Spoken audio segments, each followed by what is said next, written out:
Hi. Well, in my last video, when I spoke about imposter trying to be the property owner and he duped the new tenants with their token money, today I'm here to give you the solution that how we can do our reference check, our due diligence before we get into any kind of commitment in terms of money.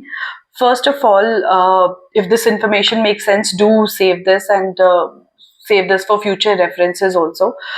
First point is know your channel partner. You should know your channel partner, where is their office and how they are working.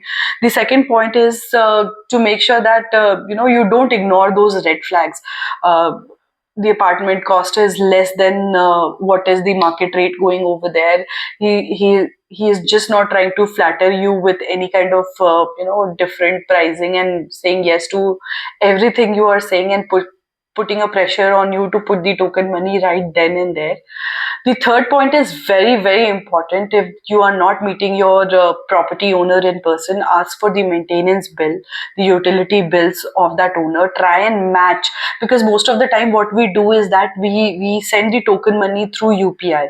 We just do a Paytm or Phone Pay. So exact owner name is always there. Try and match that with your utility bill. Most of the time it is either on the spouse name or or on actual owner's name.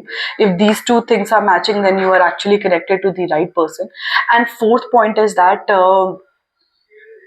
if you can spend few minutes at the security point, it is very important to spend few seconds at this security point and tell them that you are here to see the apartment and you have actually seen this apartment and he's the owner of the apartment.